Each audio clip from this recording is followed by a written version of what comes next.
तो सौ धूमचल मणुभवं गदिं पते छामि समय पाहुडु मिनमो सुद के भणिदम। आचार्य कुंकुन समय सार परमागम में धर्म का स्वरूप समझा रहे हैं कि धर्म कैसा होता है। धर्म अंदर से दिखता है, मतलब अंदर से महसूस किया जा सकता है, बाहर से दिखता नहीं है। ये बात चल रही है और कह रहे हैं पिछली 198 से 200 तक की गाथाएं यद्यपि हमने पढ़ ली थी, दोबारा रिवीजन करना इतना जरूरी नहीं है, लेकिन फिर भी एक सारांश के तौर पर यह बता दिया जाता है कि इन 3 गाथाओं में ये कहा कि जब कोई ज्ञानी सम्यक दृष्टि जीव ये जानता है कि ये जो कर्म है के उदय से होने वाले राग, मोह, देश, ये जितने भी परिणाम हैं ये मेरे नहीं है, ये तो औपाधिक भाव है। औपाधिक मतलब किसी के निमित्त से होने वाले भाव हैं। मैं तो एक ज्ञायक भाव हूं। ऐसा जब उसको विश्वास हो जाता है तो वो जो है सही तरीके से ज्ञान वैराग्य की शक्ति वाला हो जाता है। ये जो है इनमें 2 लाइन में यदि कोई सार कहना हो, सिर्फ 2 लाइन में, तो ये सार है इसका। इसमें आपने देखा होगा कि 198 की गाथा में तो कहा कि कर्म के उदय से होने वाले जितने भी कर्म के जितने भी विपाक हैं विविध प्रकार के, वो मेरे नहीं है। और 199वीं गाथा में कहा कि कर्म के उदय से होने वाला राग वो मेरा नहीं है। दोनों गाथाओं में सिर्फ कुछ फर्क नहीं। पहले में कहा कि कर्म के उदय से होने वाले भाव मेरे नहीं, दूसरे में कहा कि राग मेरा नहीं। बताओ क्या फर्क रहा।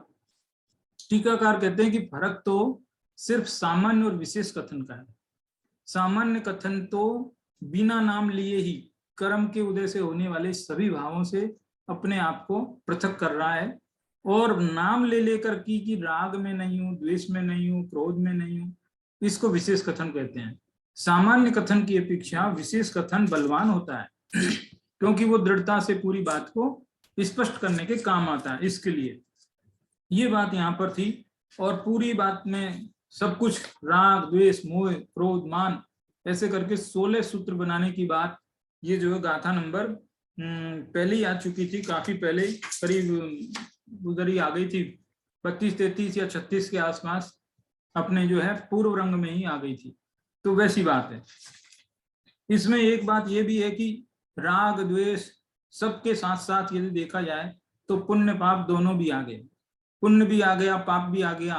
पुण्य भी कर्म के उदय से होने वाला औपाधिक भाव है, पाप भाव भी कर्म के उदय से होने वाला औपाधिक भाव है। इसलिए पुण्य पाप दोनों के ही परिणाम मेरे नहीं है।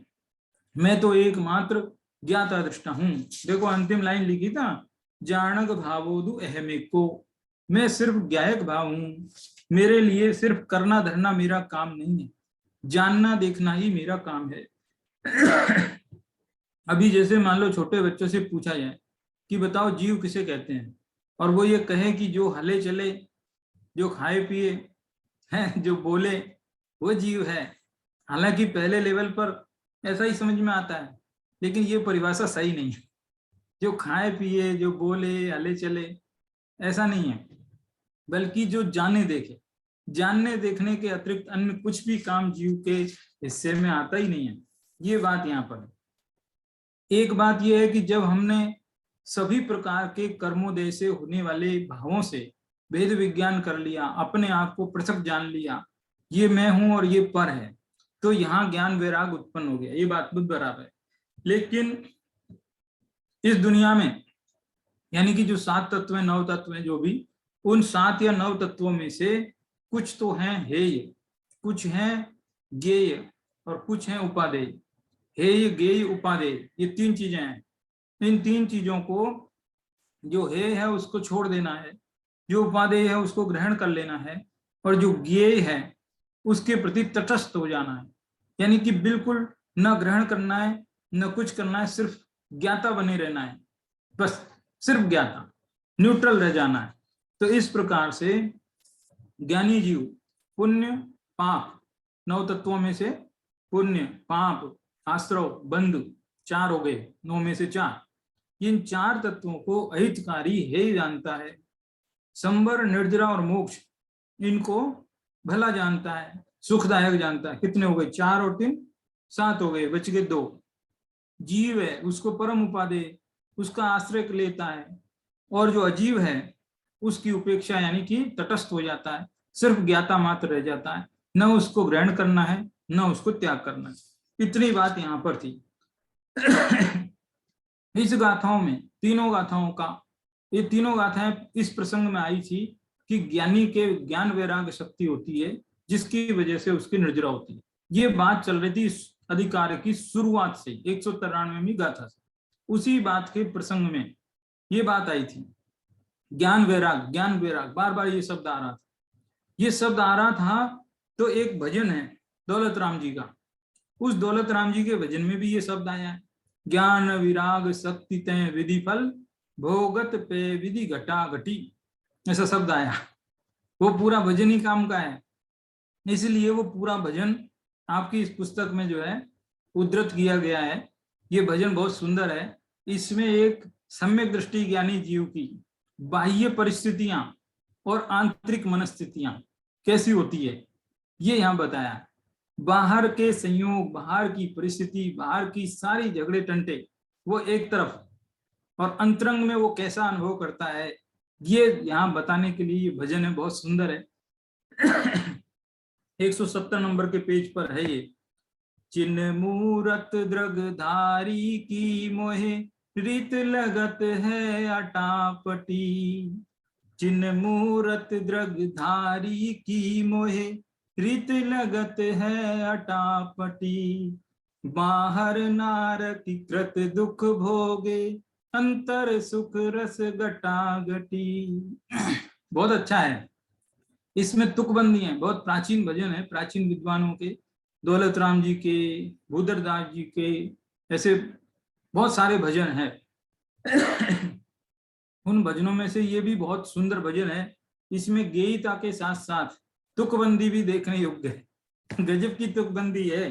अटापटी, गटागटी, हटाहटी, चटाचटी, ये सब जो है इसकी तुकबंदी है। तो इसमें देखो क्या मतलब है। चिन्ह मूरत, जो चैतन्य की मूरत है, चिदानंद स्वरूपी हैं, दृगधारी यानी सम्यक दृष्टि हैं, ऐसे जीवों की रीति यानी उनकी जो चर्या, उनका रहन सहन, उनकी जो लोक व्यवहार, वो सारी बातें मुझे बड़ी अटपटी लगती है, मुझे बड़ी निराली लगती है कि ये क्या है? ऐसे कैसे संभव है?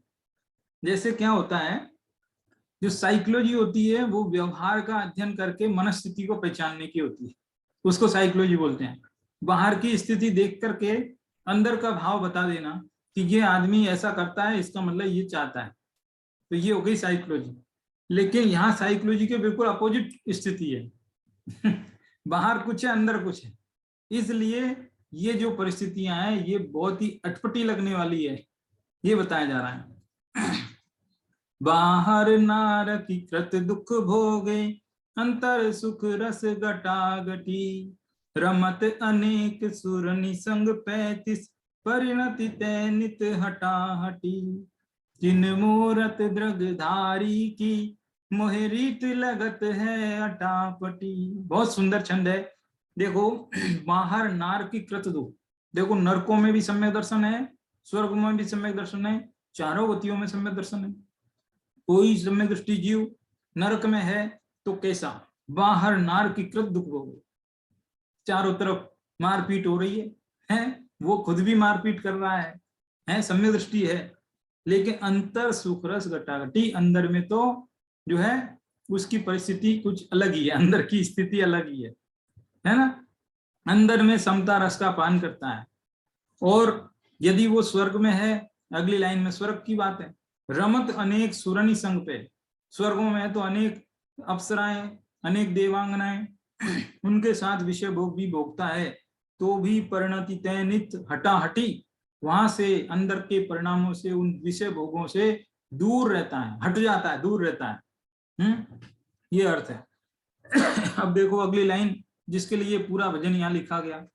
ज्ञान विराग शक्ति तय विधि फल, भोगत पे विधि घटा घटी, सदन निवासी तदपि उदासी, ताते आश्रव छटा छटी, चिन्ह मूरत द्रगधारी की, मोहे रीत लगत है अटापटी। ये सदन निवासी, सदन माने घर, घर में रहने वाला जो गृहस्थ है, चौथे गुण स्थान वाला, उसकी ये बात है। ये वनवासी की नहीं है, ये बहुत ऊंची भूमिका वाले की नहीं है, ये छोटी भूमिका वाले जो जीव है, धर्मी जीव, उसकी बात चल रही है। घर में रहता है तदपि उदासी, तो भी उदास है उस घर के कामों से। उदास माने द्वेष नहीं, उदास का अर्थ द्वेष भी होता है, लेकिन यहाँ द्वेष नहीं लेना, यहाँ तटस्थ उपेक्षा भाव, एकदम समता भाव, ऐसा। ज्ञान विराग शक्ति ते विधि फल, विधि होता है कर्म, विधि, विधि शब्द ऐसा है जिसके अनेक अर्थ होते हैं। विधि का अर्थ लॉ भी होता है, कानून, विधि का अर्थ कोई ना कोई मेथड, वो भी होता है ना, अनेक मीनिंग होते हैं। विधि का अर्थ कर्म भी होता है, कर्मों के फल। ज्ञान विराग शक्ति ते विधि फल, यानी कर्मों के फल को भोगता है तो भी उन विधि यानी कर्मों से घटाघटी, उसके कर्म घटी रहे हैं बैलेंस में, यानी निर्जरा हो रही है। देखो ये जो भजन लिखा है दौलत राम जी ने, ऐसा लगता है समय सार का निर्जरा अधिकार पढ़ करके ही लिखा है। ये निर्जरा अधिकार पढ़ करके ही लिखा होगा 100%, ऐसा लगता है। ज्ञान विराग शक्ति ते विधि फल, कि ज्ञान विराग शक्ति है इसलिए कर्मों का फल भोगते हुए भी, यानी कि 5 इंद्रिय के विषय भोगों को भोगते हुए भी उसके घटाघटी माने निर्जरा है। लो, यूं की जो बात चल रही थी वो बात इस पंक्ति में है। सदन निवासी तदपि उदासी, वो 5 इंद्रिय के विषयों में है, सब भोगों को भोगता है, घर में रहता है, तो भी उसके आश्रव छट रहे हैं, आश्रव नहीं हो रहा है। कहने का मतलब कुछ कर्म प्रकृतियां रुक गई हैं, बंधन। जे भव हेतु अभुद के ते तस, करत बंद की झटा झटी, नारक पशुतीय संड विकला त्रय, प्रकृति की है कटाकटी। जे भव हेतु अबुध के, अबुध माने अज्ञानी के लिए जो संसार के कारण है, वे ही कारण इस ज्ञानी के लिए बंध को काटने के हैं। अज्ञानी के लिए कारण वही, कोई फर्क नहीं, वही बातें, वही चीजें, वही परिस्थितियां अज्ञानी के लिए कर्म बंधाती है और इसके लिए कर्म काट रही है। बोलो कैसा न्याय अन्याय, क्या कुछ समझ में नहीं आता, कैसी परिस्थिति है ये, बड़ी अटपटी बात है। नारक पशु और जो सम्यक दृष्टि जीव है, एक बार सम्यक दर्शन लेने के बाद कहां कहां कौन कौन सी गतियों में नहीं जाता है, ये कितनी बड़ी महिमा है। एक तो नरक के दरवाजे सदा सदा बंद हो गए, नारक पशु यानी 3 गति, नरक 4 गतियों में से 2 गति तो वैसे ही खत्म हो गई, बचा क्या। और फिर तीय माने स्त्री, स्त्री पर्याय भी नहीं जाता, संड माने नपुंसक की पर्याय भी नहीं मिलती, विकलत्रय माने 2 इंद्री 3 इंद्री 4 इंद्री, ये भी नहीं मिलती। ऐसी सब प्रकृतियों की उसके कटाकटी, यानी कि ये प्रकृतियां उसकी बंद हो जाती।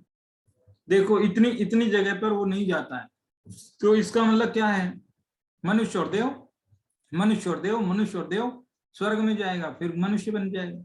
तो इस प्रकार से उसका जो है भाव बहुत कम रह जाता है, ये बात यहाँ पर चल रही है।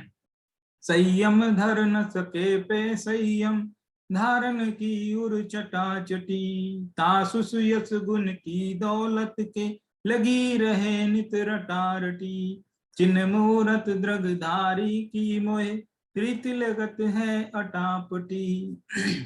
संयम धर न सके, चौथे गुण स्थान का क्या नाम है, अविरत सम्यक। अविरत यानी कि अभी कोई व्रत नहीं, कोई संयम नहीं, संयम धर नहीं सकता, लेकिन फिर भी संयम धारने की अंदर में चटाचटी, यानी बहुत लगन लगी हुई है। अरे वो दिन कब आएगा जब मैं संयम ले लूंगा, वो दिन कब आएगा जब मैं मुनिराज बन जाऊंगा, है ऐसी उसकी भावना रहती है। भले ही 5 इंद्रिय के भोग रहा है बाहर में, लेकिन अंदर में उसकी भावना ये रहती है, संत साधु बन के विचरू, वो घड़ी कब आएगी, ऐसा चिंतन उसका हर रोज रहता है। हर रोज ये सोचता है कि वो घड़ी कब आएगी कि जब मैं वन जंगल में चला जाऊं, साधु बन जाऊं, संयम धारण कर लूं, ऐसी उसके लगन लगी रहती है। दौलत राम जी कहते हैं कि ऐसे सम्यक दृष्टियों के सुयश को गाने के लिए मेरी जुबान नहीं थकती है, उनके गुण मैं हमेशा गाता रहूं। ये है इस भजन का पूरा भाव।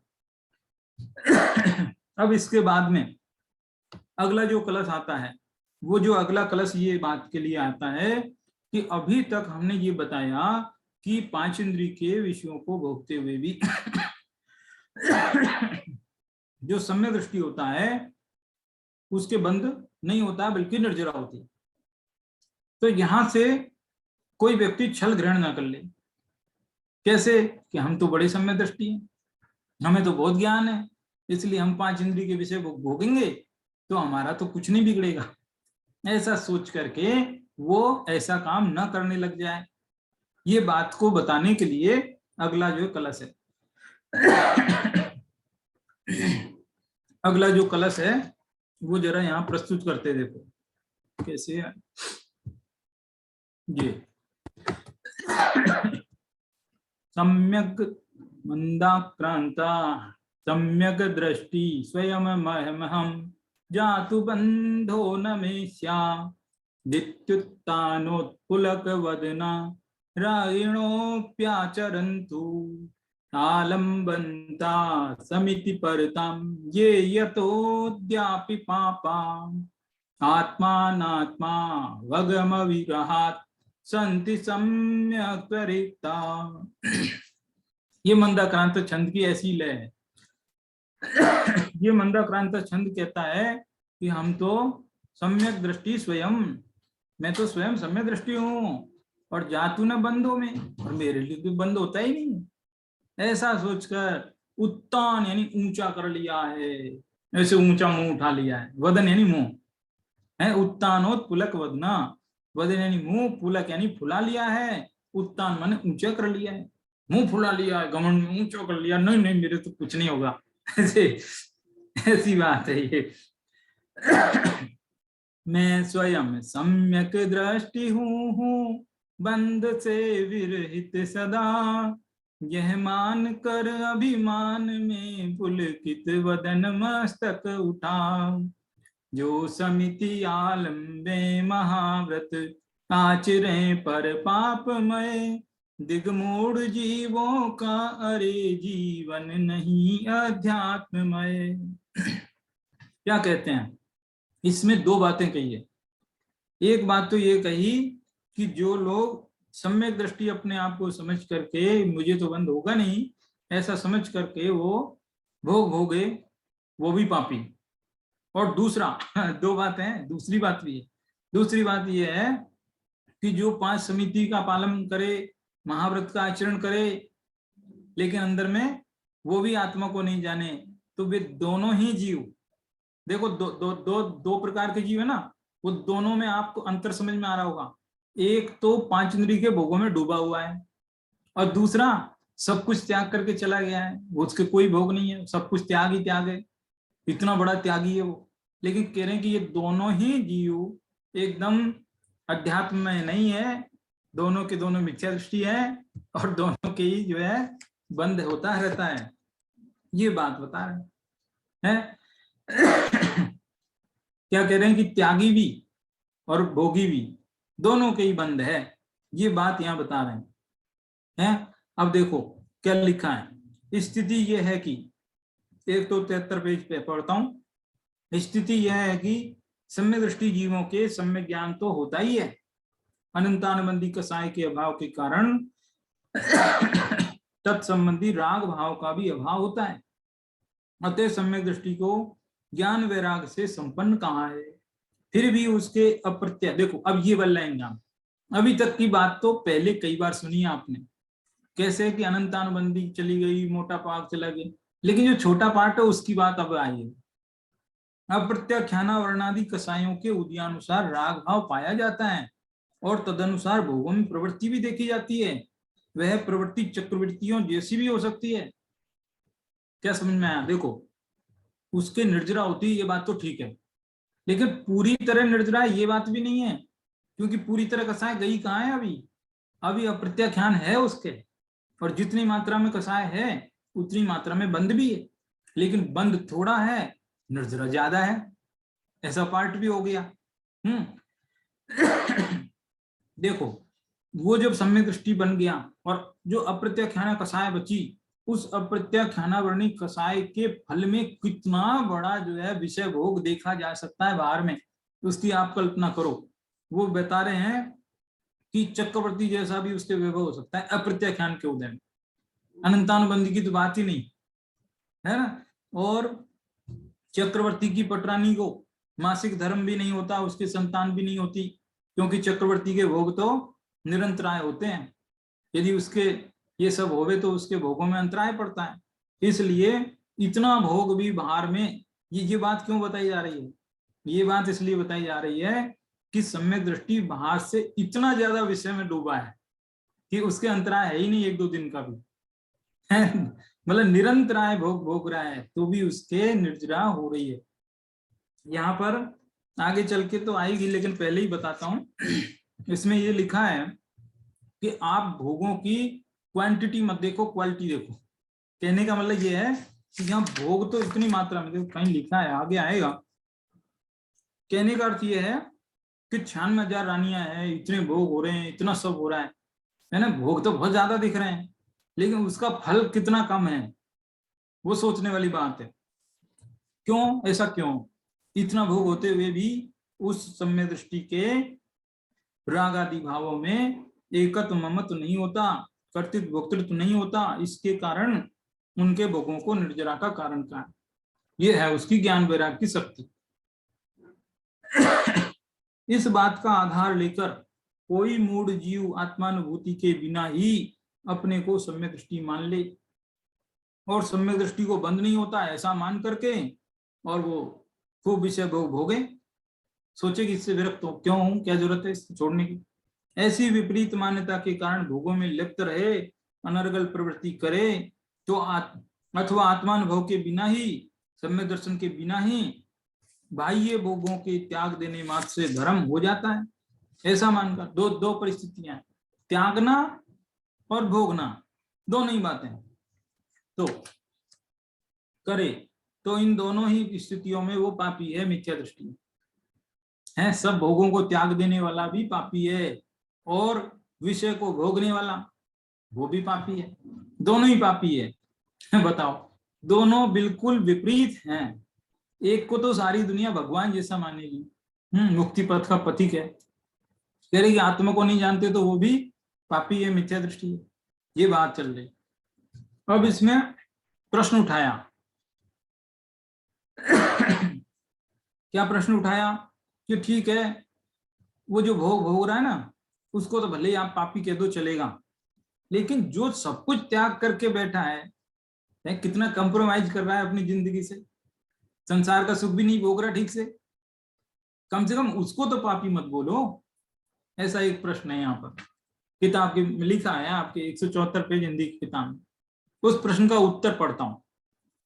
पर में एकत्व ममत्व और कर्तृत्व भोक्तृत्व बुद्धि रूप मिथ्यात्व ही सबसे बड़ा पाप है।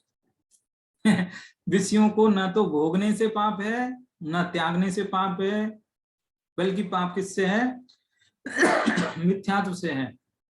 और मिथ्यात्व भी क्या है कि जब पर पदार्थों को हम अपना समझते हैं, अपना, हम उनको कर्ता धर्ता, अपने को उनका कर्ता धर्ता मानते हैं या उनको अपना मानते हैं, तो ये मिथ्यात्व है, और यही सबसे बड़ा पाप है। और ये मिथ्यात्व वाला पाप उन दोनों ही जीवों के, कौन से दोनों जीव? जो सब कुछ त्याग के जंगल गया वो, और जो 5 इंद्रिय के भोग भोग रहा वो, दोनों के ही समान रूप से पाया जाता है, इसलिए वे दोनों ही समान रूप से पापी हैं। यही बात इस कलश में बताई है? ये बात लोगों के गले उतरना आसान नहीं, क्योंकि जगत को ये बात बहुत ही अटपटी लगती है। इसका कारण ये है कि इस कथन का जो असली भाव है वह उनके ख्याल में नहीं आता। यही कारण है कि पंडित जयचंद जी छाबड़ा भावार्थ में उक्त कलश के भाव को विस्तार से स्पष्ट करते हैं। वही बात है, कहने का अर्थ क्या है कि वो जो अनंतानबंदी को छोड़ के बाकी की जो कसाएं बची है, उनके फल में सम्यक दृष्टि को भी राग उत्पन्न होता है, और उस राग के फल में वो भी जो है जगत की परिस्थितियों में थोड़ा बहुत उलझता है, लेकिन उलझने के बाद भी अंतरंग में ये मानता है कि ये छोड़ने योग्य है, मेरी मजबूरी है, कब वो दिन आएगा जब मैं पूरा छोड़ दूंगा, इस प्रकार वो मानता है। आंशिक बंध तो उसके भी है, ऐसा नहीं है कि पूरी तरह निर्बंध है वो, आंशिक बंध है उसके भी। जितनी मात्रा में राग है उतनी मात्रा में बंध है, जितनी मात्रा में ज्ञान वैराग है उतनी मात्रा में निर्जरा है। लेकिन यहाँ महिमा थोड़ी दिखानी है निर्जरा की, इसलिए इस तरीके का कथन है। ये एक्चुअल पोजीशन इस प्रकार की। अब इसमें क्या कहते हैं, एक सबसे नीचे प्रश्न उठाया एक और 174 पेज पे। हालांकि ये सब है, रिपीटेशन भी है कहीं कहीं, क्योंकि विस्तार बहुत है समझाने के लिए। लेकिन फिर भी देखो, कोई प्रश्न है कि व्रत समिति शुभ कार्य हैं, तब फिर उनका पालन करते हुए भी उस जीव को पापी क्यों कहा? वो जो गया ना, वो सब कुछ छोड़ के गया, भले आत्मा को नहीं जाना तो क्या, लेकिन शुभ काम तो कर रहा है ना, तो पापी थोड़े ही। पुण्य आत्मा को, उसको धर्मात्मा मत बोलो, लेकिन पुण्यशाली तो बोल दो, पापी बोल रहे हो आप तो। क्या समझ में आई बात? प्रश्न अच्छा है, मतलब यदि गंभीरता से सोचेंगे तो अच्छा है। ऐसा ऐसा लगता है कि सुना हुआ है, लेकिन ऐसा नहीं है, बहुत गंभीर है। क्या है, फिर से समझो कि ठीक है, उसको धर्मात्मा मत बोलो, हम भी मानते हैं कि वो आत्मा को नहीं जानता इसलिए धर्मात्मा नहीं, ठीक है, लेकिन पापी थोड़े ही हुआ, पापी थोड़े ही हुआ, पुण्यात्मा है ना, ऐसा बोलो। तो ये प्रश्न है। अब देखो इसका उत्तर है कि नहीं, बहुत विचित्र बात है ये। पूरी दुनिया जिस चीज को सोच नहीं पाती है वो चीज है ये। वो कह रहे हैं देखो, सिद्धांत में मिथ्यात्व को ही पाप कहा है, और जब तक मिथ्यात्व रहता है तब तक शुभाशुभ सब क्रियाओं को अध्यात्म में परमार्थ पाप ही का है। आप कितना भी शुभ काम करो वे सब पाप ही है। ये क्या गजब बात हो गई, क्या लॉजिक है, क्या तर्क है? इसके पीछे बहुत बड़े बड़े तर्क हैं। देखो क्या तर्क है। एक तर्क तो ये है, आपने तत्वार सूत्र में पढ़ा होगा कि जो है घाती कर्म, 7 कर्म तो प्रतिसम बनते हैं, 8वां का भी कोई बन जाता है, तो उनमें से जितने भी घाती कर्म की प्रकृतियां शायद 47 है, उतनी प्रकृतियां पूरी की पूरी पाप रूप ही हैं, उनमें पुण्य रूप एक भी नहीं है। ठीक है, और वो प्रतिसम बंधे रही है, प्रतिसम बन रहे। प्रतिसमय माने जब आप बहुत बड़ा शुभ काम कर रहे हो ना, उस वक्त भी बन रही, अभी भी बन रही। ये होता है कि नहीं? यानी कि जब हम शुभ प्रवृत्तियों में लगे रहते हैं ना, उस समय पर भी वे 47 पाप की प्रकृतियां फिर भी बनती रहती है। इससे ये सिद्ध हो गया कि चाहे आप शुभ काम करो चाहे अशुभ काम करो, पाप तो एवरी टाइम बंद रहे।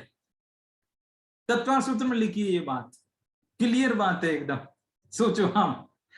लेकिन इसमें क्या है, घबराने की बात नहीं। कोई लोग सोचेगा अरे पाप तो बंद ही रहा है, छोड़ो रे, सब कुछ छोड़ छाड़ दो, खत्म कर दो। ऐसा नहीं है। इसमें एक बात यह है कि जो व्यक्ति थोड़ा बहुत शुभ कर रहा है ना, उसके पाप और पुण्य दोनों प्रकृतियां बन रही है, और जो शुभ नहीं कर रहा, पापी रूप या अशुभ प्रकृतियां, उसके पाप रूप ही प्रकृतियां बन रही है। ऐसा उसके शुभ नहीं बन रही। यानी कि शुभ करने से थोड़ा बेनिफिट है, ऐसा भी नहीं है कि बिल्कुल नहीं है, बेनिफिट भी है, लेकिन कहने का अर्थ धर्म दोनों के भी नहीं है और पाप दोनों के चालू है। ये है, समझ में आया कि नहीं? बैलेंस, ये थोड़ी सी टेक्निकल चीज है, मैं कितना स्पष्ट कर पाया मालूम नहीं, समझ में आई कि नहीं आपको, है ना? तो इस प्रकार से सोचने योग्य बात है, ये बड़ी गंभीर बात है। एक लॉजिक तो यही है, और दूसरा लॉजिक यहाँ तो नहीं लिखा है, कभी आगे कोई दूर की गाथाओं में कहीं आएगा, लेकिन मेरे को अभी याद आ रहा है थोड़ा थोड़ा, इसलिए बताता हूं कि जो बाहर में शुभ प्रवृत्तियों में लगा हुआ जीव है, उसकी मान्यता में यह है कि ये शुभ प्रवृत्तियां का कर्ता धर्ता मैं हूं, करता धरता हूं, ये शब्द को जाने दो, ऐसा समझो। उसको ये लगता है कि इनको मैं कर रहा हूं, मैं क्या है कि ईर्ष्या समिति पूर्वक चलता हूं, तो उससे जीव बचते हैं, मैं जीवों को करुणा करके उपदेश देता हूं, इससे जीवों का भला होता है ना? तो ये मान्यता क्या है, कैसी है? ये कर्तृत्व रूप मान्यता है। यदि मैं चलता हूं सावधानी से तो जीव बचते हैं। अच्छा, तुम सावधानी से नहीं चलते तो जीव मर जाते। जीव तो अपनी आयु से बचे हैं ना, तुम्हारे सावधानी से चलने ना चलने से क्या है? ये बात आगे बंद अधिकार में आएगी, अगला बंद अधिकार आएगा, उसमें ये बात आएगी, बहुत खुलासा करके आएगी, बड़े मजेदार तरीके से आएगी।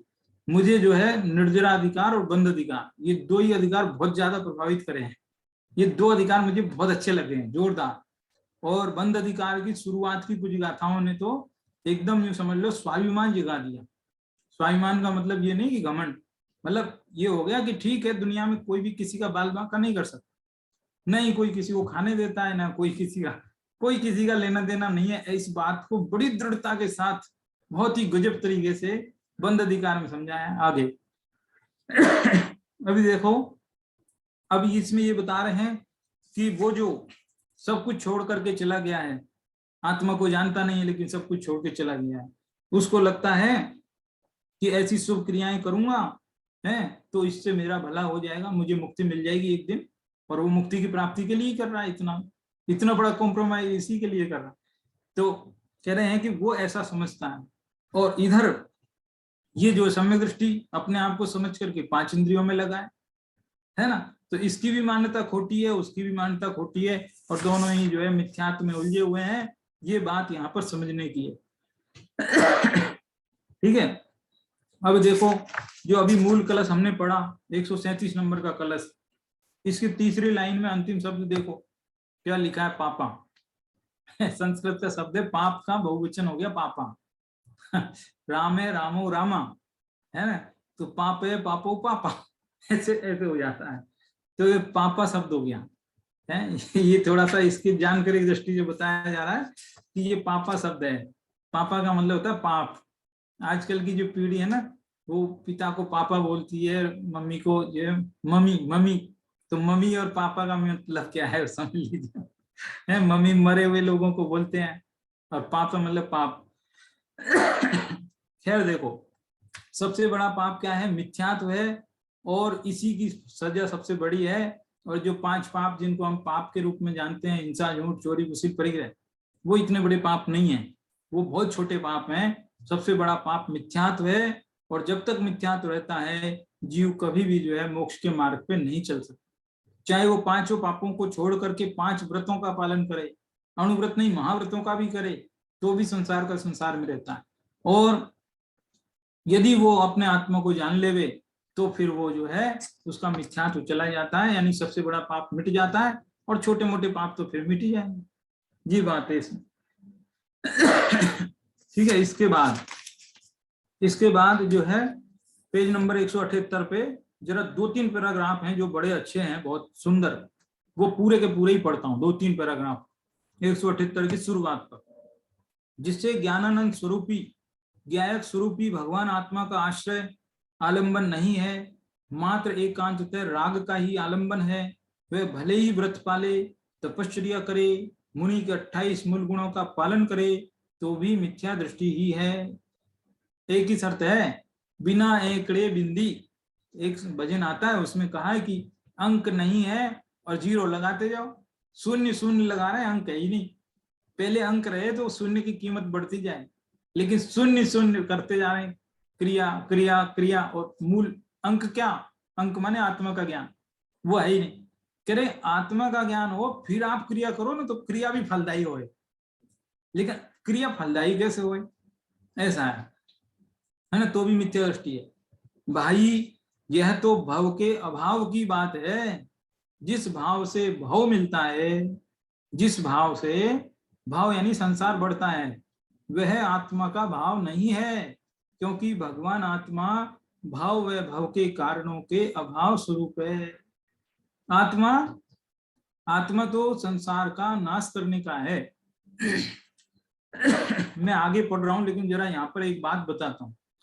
ये जो पहली पंक्ति है ना, यह तो भाव के अभाव की बात है। ये बात कांजी स्वामी कहते थे बहुत, हैं। अभी आजकल रोज सुबह एक प्रवचन सुनते हैं हम कांजी स्वामी का जीवनचर्या के ऊपर, लगभग 32 प्रवचनों की एक श्रृंखला है पूरी, सुमत प्रकाश जी के प्रवचनों की। तो उसमें यही विषय चल रहा है आजकल, सुबह उठते ही वही चलता है। तो उसमें यही प्रकरण चल रहा है आजकल। तो उसमें ये चल रहा है, सुबह ये बताया था कि जब वो कांजी स्वामी जो है परिवर्तन कर रहे थे, तो उस परिवर्तन के समय पर लोगों ने उनको बहुत कहा कि आप परिवर्तन मत करो, हैं, हमारे समाज की इज्जत रखो, ये तो बहुत गड़बड़ हो जाएगी। तो उनको बहुत समझाया, डराया, धमकाया, सभी तरीके की बातें हुई है। उनसे कहा देखो आप ऐसा करेंगे तो इससे क्या होगा कि कोई आपके पास आएगा नहीं, कोई आपकी बात सुनेगा नहीं है, आपकी पूछ है इतनी, इतना महिमा है, सब मिट्टी में मिल जाएगी, आपको कोई आहार गोचरी के लिए पूछेगा नहीं, कुछ भी बात ही नहीं करेगा। ऐसे ऐसे भी कहा। तो उन्होंने कहा देखो भाई हमने रोटियों के लिए घर थोड़ी छोड़े, रोटियां तो हमारे घर में भी बहुत थी है, हमने तो भाव का अभाव करने के लिए ये काम किया है, हम रोटियों की क्या चिंता करें। ऐसा उत्तर दिया था उन्होंने। वो कहते ये जो भाव मिला है, कौन सा भाव? मनुष्य भाव। ये भाव भाव का अभाव करने के लिए मिला है किसी पंथ संप्रदाय किसी का पोषण करने के लिए नहीं है। कोई पंथ संप्रदाय किसी चीज के चक्कर में बिल्कुल नहीं पड़ो, दिगंबर श्वेतांबर में भी मत पड़ो, किसी में भी मत पड़ो। सिर्फ जहां आत्मा की बात मिले सीधी सच्ची, वो बात ही अपनानी है, बस सीधी बात है। ये बात वहां पर आज सुबह के प्रवचन में चल रहा था ये बात। फिर क्या कह रहे हैं उससे ही, हाँ पूरा पढ़ता हूँ वापस। भाई यह तो भाव के अभाव की बात है, जिस भाव से भाव मिलता है वह आत्मा का भाव नहीं है, क्योंकि भगवान आत्मा भाव और भाव के कारणों से कारणों के अभाव रूप है। इससे यहाँ कहा है कि मिथ्यात्व सहित जो अनंतानुबंधी राग है उसे ही यहाँ राग कहा है। ज्ञानी को राग तो होता है, ये लाइन भी बड़ी काम की मजेदार है, ये सुनना। ज्ञानी को राग तो होता है पर राग के प्रति और अनुराग नहीं होता। राग तो होता है लेकिन राग के प्रति राग नहीं होता राग होता है लेकिन राग के प्रति अनुराग नहीं होता। यानी कि वो राग जो होता है ना, वो उसकी मजबूरी से हो रहा है, उसके अनजाने में अबुद्धिपूर्वक हो रहा है, लेकिन उस राग को वो भला नहीं जानता, अच्छा नहीं जानता है, उसके प्रति उपादेय बुद्धि नहीं है। इसका मतलब है कि राग का राग नहीं है, राग है लेकिन राग का राग नहीं है ये बात है, गजब बात है ये। मिथ्यात्व दशा में राग की रुचि सहित जो राग होता है, मिथ्यात्व में पहले जब सम्यक दृष्टि नहीं थे उसके पहले जो राग होता था, उस राग में तो भला मानता था, अरे वाह कितना अच्छा लगा था, अरे उसकी शादी में गए थे वहां कितना आनंद आया था है, उस आनंद को ये भला मानता है? भक्ति की, ढोल मंजीरे बजे, संगीत बजा, नृत्य गान हुआ, मजा आया, करण मधुर संगीत आया, ऑर्केस्ट्रा पार्टी आई, बढ़िया संगीतकार आए, तो ओ मजा आ गया, मजा आ गया। किसका मजा आया? भक्ति का या जो ये कर्ण इंद्रिय के विषय भोगों का? तो राग को ये भला मानता था, उसे यह राग कहा है क्योंकि वह दीर्घ संसार का कारण है।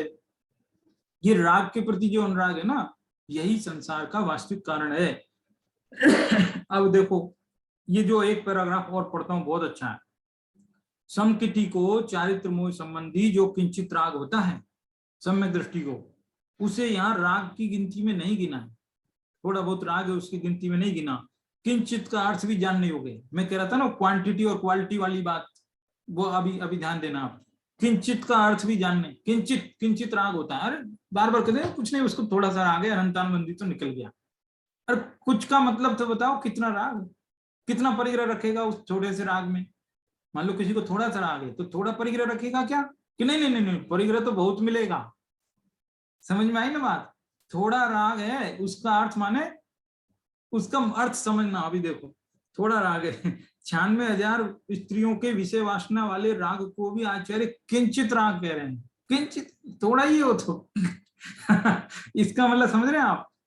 क्वांटिटी में समझाने का समझ कैसे समझाएं, आप समझ रहे होंगे कि उसका मतलब बाहर का रूप कितना विशाल हो सकता है, वो थोड़े से राग का रूप वो बता रहे हैं।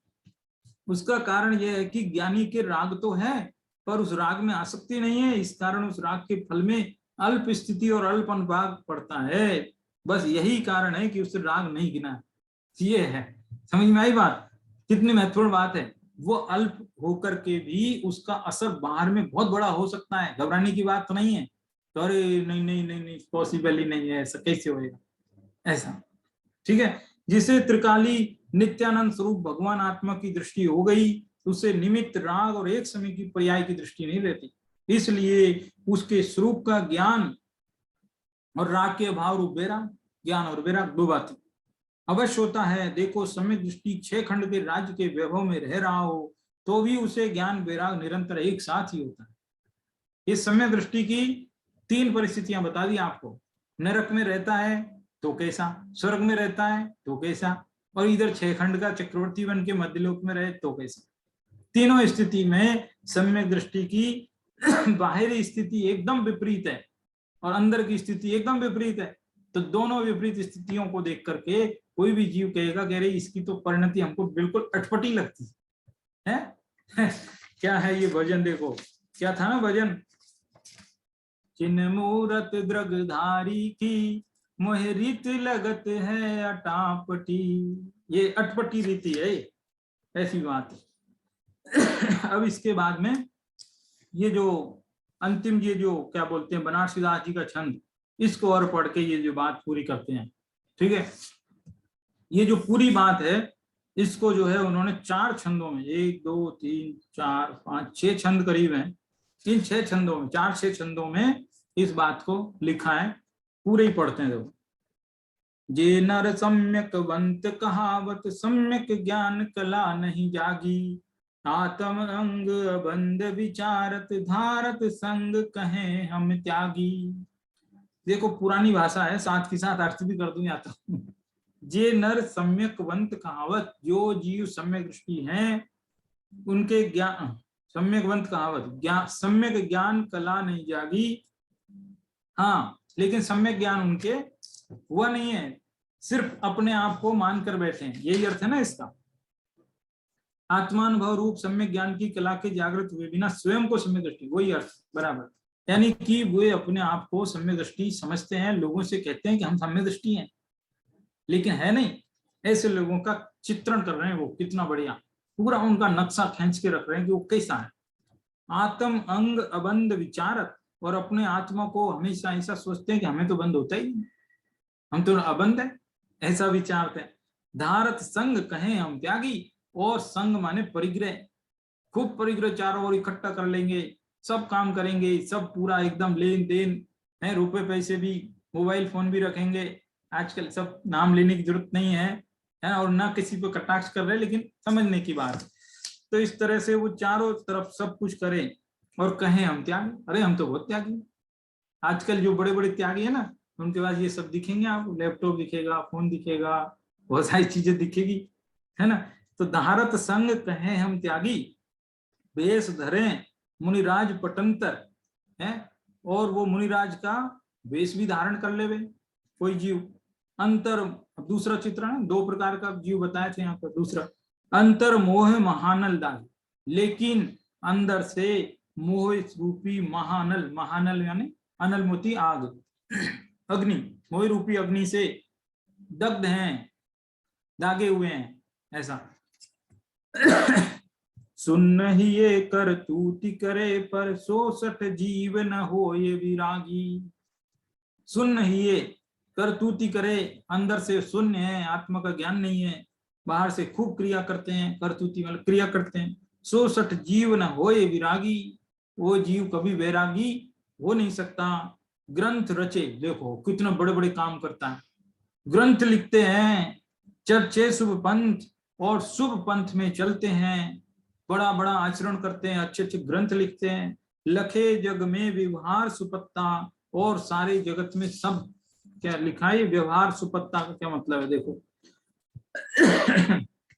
शुभ मार्ग की चर्चा करते हैं, व्यवहार धर्म को जानते हैं। सुपत्ता माने अच्छे व्यवहार के बारे में सब कुछ जानते हैं। साधि संतोष अराधि निरंजन, संतोष की साधना करते हैं, निरंजन यानी आत्मा का आराधना, आत्मा नहीं, निरंजन का अर्थ है जिन आत्माओं के सिद्ध मुक्त हो गए, यानी जिनके राग खत्म हो गए, यानी अनंत सिद्ध परमात्मा, परमात्मा का आराधना करते हैं। देह सुसीख न ले अदत्ता, और अदत्त, अदत्त माने बिना, बिना दी हुई चीज, कोई देवे नहीं और हम ले ले में बिना मांगे, ऐसा नहीं, बिना दी हुई चीज को ग्रहण भी नहीं करते, इतना ऊंचा जिनका आचरण है। नंग धरंग फिरे तजी संग, नंग धरंग यानी दिगंबर होकर के, दिगंबर होकर के वो जो है फिरते हैं, तजी संग, और सारा संग माने समस्त परिग्रह को छोड़ देते हैं। छके सर्वंग मुधार समत्ता, छके सर्वंग, सर्वांग, सर्वांग से मुधा यानी अज्ञान, अज्ञान रस में वो हर वक्त मस्त मस्त हो रखा है। जैसे कहते हैं ना, मदमस्त हो जाते हैं, बेहोश हो जाते हैं, होश खो जाते हैं, तो ऐसे ही अज्ञान से वो एकदम होश खोए हुए बैठे हैं। एक और ऐसी स्थिति होती है बहुत, है ना, मतलब बहुत ऐसी स्थिति होती है, बाहर से नग्न दिगंबर भी दीक्षा ले ली है और अंदर में ऐसी भी स्थिति होती है। ऐसी ऐसी चर्चा करने से लोग समझते हैं अरे ये तो मुनि को नहीं मानते, लेकिन ऐसी बात नहीं है। गुरुदेव कान्य स्वामी ने भी मुनि के प्रति बहुत अच्छे अच्छे उद्गार व्यक्त किए हैं, बहुत ऊंचे ऊंचे, लेकिन सही स्वरूप बताने के लिए ये वाली बात भी कही है, तो इससे क्या है वो बहुत चर्चा में आ गई। लेकिन कहने का अर्थ यह है कि जो सही स्थिति है उसको भी पहचानना जरूरी है। नाम किसी का लेंगे तो उसमें झगड़ा खड़ा होता है, नाम किसी का लेना नहीं है, है ना। जिसको समझना होगा वो समझेगा, नहीं समझना होगा नहीं समझेगा। बहुत दुर्दशा है स्थिति बहुत जमाने में। एक क्या नाम लूं, बहुत ही विवादास्पद हो गया। अभी कुछ समय पहले ही, 2 साल पहले ही, मतलब एक विद्वान थे हमारे वहां से, जयपुर के ही बहुत बड़े विद्वान थे। उन्होंने एक किताब लिखी थी अपनी पीएचडी पर, पीएचडी करी थी उन्होंने श्रवण समीक्षा के ऊपर। श्रवण यानी मुनिराजों की समीक्षा, उसके ऊपर पीएचडी करी, किताब छपी उनकी। कितने 20-30 साल हो गए, मैं छोटा बच्चा था जब की किताब देखी मैंने। उस किताब में उन्होंने जो नाम सहित समीक्षा कर दी, कुछ लोगों के नाम ही लिख दिए, समाज के ऊंचे ऊंचे श्रेष्ठ लोग हैं मुनिराजों के। तो वो नाम के कारण जो है इतना बवाल हो गया समाज में, इतना बवाल हो गया कि उसको बता नहीं सकते, तो उसकी पूरी जिंदगी खराब हो गई आदमी की। ऐसी स्थिति हो गई, उस किताब पर बैन लग गया, किताब पर ही बैन लग गया। हालांकि किताब में बातें सब ठीक है, ये सिर्फ नाम हटा दिया जाए तो ठीक है। मतलब किसी को पर्सनली नाम ले लेकर के हिट करना वो ठीक नहीं है, लेकिन क्या करे, ऐसी किताब पूरा बैन लग गई उस किताब पर। ऐसा किताब की एक कॉपी मेरे पास भी रखी है। तो कहने का अर्थ क्या है, नाम लेने पर बड़ा झगड़ा खड़ा हो जाता है, लेकिन स्थिति समझना बहुत जरूरी है, इसलिए ये बात चल रही है। एक करतूति करे सठ पे समझेन अनात्म आत्म सत्ता, इतना सब करे लेकिन आत्मा और अनात्मा में भेद ही नहीं जाने। क्या आत्मा है क्या अनात्मा है ये पता नहीं है। ध्यान धरे करे इंद्रिय निग्रह, ध्यान भी करता है और 5 इंद्रिय को बस में भी करता है। और विग्रह सो गणेन निजनता, विग्रह माने शरीर, और शरीर से किसी प्रकार का नाता नहीं रखता। शरीर पे मक्खी मच्छर काट रहे हैं कुछ भी है, ध्यान भी नहीं देता है, सब कुछ करता है। इतनी मेहनत आसान थोड़ी है, इतनी मेहनत करना, तो भी करता है। त्यागी विभूति विभूति मडेतम, ये गजब की लाइन है। क्यों गजब की लाइन है? क्योंकि इसमें एक शब्द 2 बार आया है ना। एक शब्द 2 बार आया, लेकिन दोनों बार मीनिंग अलग निकला है। इसको बोलते हैं यमक अलंकार। त्यागी विभूति विभूति मढ़ेतन, विभूति यानी वैभव संपत्ति छोड़ दिया, पहली विभूति का तो ये मीनिंग है। दूसरी विभूति का मतलब है भस्म, शरीर पर भस्म लगा, विभूति लगा लेते हैं शरीर पे भस्म। तो सब विभूति छोड़ करके शरीर पर भस्म मलने के बाद भी है जोग गहे भव भोग विरत्ता, योग ले लेता है, योग निवृत्ति ले लेता है और सब भोगों से विरक्त हो जाता है। मौन रहे लही मंद कसाय, मौन धारण कर ले, बोले नहीं, मंद कसाई हो जाए। सहे बद बंधन हो ही न तत्ता, खूब बद बंधन, कोई खोटे वचन कहे, कोई कुछ भी कहे, सब सहन करता है, एकदम गर्म नहीं होता, तत्ता गर्म नहीं होता है ना, गुस्सा नहीं करता है। एक कर तूति करे सठ पे समझे न अनात्म आत्म सत्ता, इतना सब करे लेकिन आत्मा अनात्मा को नहीं समझे तो पार नहीं पड़ती है। बोलो कितनी सारी चीजें गिनाई कि ये करे ये करे ये करे ये करे, लेकिन आत्मा नहीं समझे तो कुछ नहीं। इतना इतना सब कह रहे हैं। अंतिम 2 पंक्ति और भी सुंदर है, गजब। ये चौपाई है। जो बिनु ज्ञान क्रिया अवगाहे, जो बिनु क्रिया मोख पद चाहे, जो बिनु मोख कहे मैं सुखिया, सो अजान मूडन में मुखिया। ये 2 लाइन तो बहुत ही अच्छी है। देखो, जो बिनु ज्ञान क्रिया अवगाहे, जो इसके पास ज्ञान तो नहीं है और क्रिया खूब करता है जी भर के कि शायद ऐसा करने से मोक्ष मिले, शायद ऐसा करने से मोक्ष मिले। एक तो ऐसा जीव है। दूसरा कैसा है कि जो बिनु क्रिया मोक्ष पद चाहे, मैं कुछ नहीं करूंगा, मैं तो बस ज्ञान है ना, बस मुझे बहुत ज्ञान है, मैंने बहुत शास्त्र पढ़े, वो अपने ज्ञान के बल पर ही मोक्ष चाह रहा है। तो 2 प्रकार के जीव हो गए, ठीक है। और तीसरा, अब तीसरा कैसा है वो देखो। जो बिनु मोक्ष कहे मैं सुखी। वो कह रहा है तुम दोनों मूर्ख हो। तुम तो दोनों ही मूर्ख हो, मैं तुम दोनों से भी होशियार। कुछ नहीं मोक्ष वोक्ष में, यही सुखी हूँ, इसी संसार में सुख है, मुझे तो यही मजा आ रहा है। ऐसा कोई कहे तो सो अजान मूडन में मुखिया। वगैरह मूर्खों के सरदार हो तुम। मूर्खों में भी, मतलब तुम महामूर्ख हो, मूर्खों के सरदार हो, जो ऐसा बोल रहे हो मुझे संसार में ही सुख मारा है। क्या बात समझ में आई? मैं थोड़ा जल्दी पढ़ दिया, लेकिन समझ लीजिए बात। जो बिनु ज्ञान क्रिया अवगाहे, जो बिनु क्रिया मोक्ष पद चाहे। हैं ये दो जीव, पहली लाइन में दो जीव हैं, ये दोनों जीव मोक्ष के लिए कोशिश तो कर रहे हैं कम से कम, है ना। एक तो कोशिश क्रिया करके, एक ज्ञान करके कर तो रहा है कुछ, लेकिन तीसरा कैसा है, वो कह रहा है तुम जाओ दोनों, मेरे को चाहिए ही नहीं मोक्ष, तुम करो ना कोशिश, मेरे को मोक्ष ही नहीं चाहिए, मैं तो यही ठीक है। जो बिनु मोक्ष कहे मैं सुखिया। अरे मुझे मोक्ष में क्या करना, मोक्ष में कौन सा सुख मिलेगा, वहां तो 5 इंद्रिय के भोग ही नहीं भोग सकते, वहां शरीर ही नहीं है, इंद्रिया नहीं है, क्या मजा आएगा, मैं तो यही ठीक हूँ। ऐसा जो कहता है सो अजान मूढ़न में मुखी, ऐसा अर्थ है।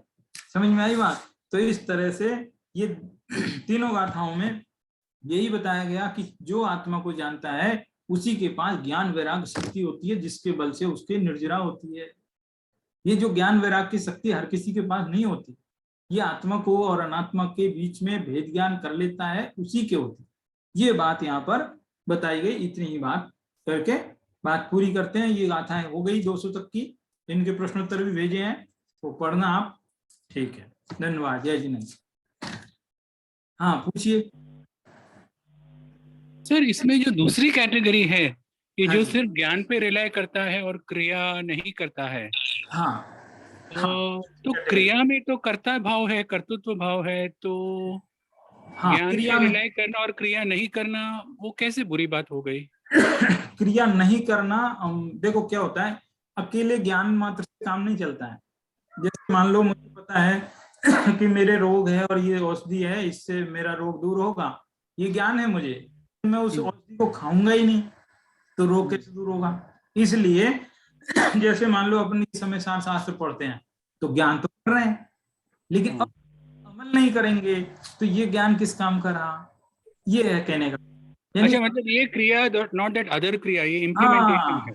हाँ, क्रिया माने आत्मा में रमण रूप क्रिया। अच्छा, इम्प्लीमेंटेशन करना है। हाँ अच्छा, तो मतलब वो आत्मा में पूजा और वो सब वो क्रिया नहीं। वो वाली बात भी अपनी जगह ठीक है। जब बाहर में आए, जैसे शुद्धोपयोग जब नहीं रहे तब करे, वो कोई दिक्कत नहीं। लेकिन जिस क्रिया की बात है वो ये है, आप आत्मा में लीनता रूप क्रिया, आत्मा में रमणता रूप क्रिया। अपने आप में दर्शन ज्ञान चरित्र 3 बातें हैं, तो सम्यक दर्शन ज्ञान तो है ही, और आत्मा में लीनता, तो वो काम है, वो भी क्रिया है, उस क्रिया की यहाँ बात है। ऐसा ठीक है, थैंक यू। ठीक है, थैंक यू।